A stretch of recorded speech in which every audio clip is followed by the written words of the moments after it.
Pharmaceutical jurisprudence.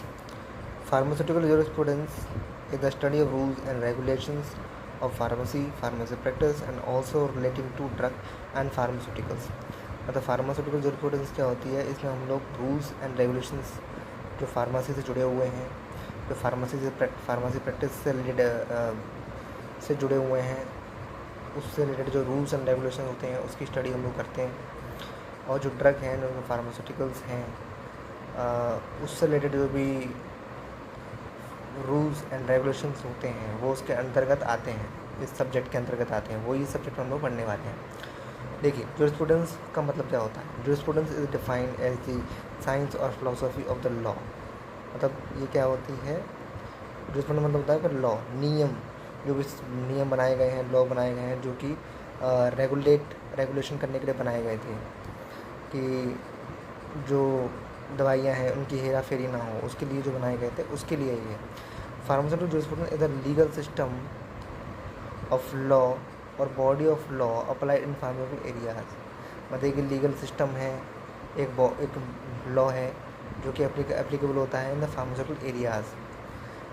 इसके अंदर क्या हुआ था कि ड्रग एंड कॉस्मेटिक एक्ट आया था आपका 1940 में, और फिर उससे रिलेटेड रूल्स जो थे वो आपके आए थे 1945 में। इस एक्ट में क्या हुआ था कि this act was originally known as the drug act and was passed in 10 April 1940। मतलब ये जो एक्ट था DNC यानी ड्रग एंड कॉस्मेटिक एक्ट जो था उसे हम लोग ड्रग एक्ट के नाम से भी जानते हैं।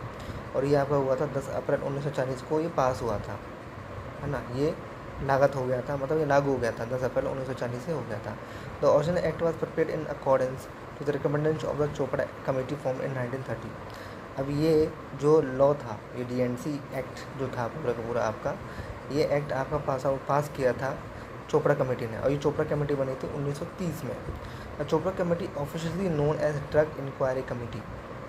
जो चोपड़ा कमेटी थी वो जो कि 1930 में फॉर्म हुई थी, बनी थी, ये एक्चुअली में ड्रग इंक्वायरी कमेटी थी। मतलब ये था कि ड्रग से रिलेटेड जो भी प्रॉब्लम्स होगी या फिर जो भी इंक्वायरी होगी ये सॉल्व कर दी थी उसको, ठीक है। उससे रिलेटेड लॉ बनाना, उसको नियम करवाना, फिर उसको चलाना, उस नियम को इस्टेब्लिश कराना भी इनकी ही जिम्मेदारी थी।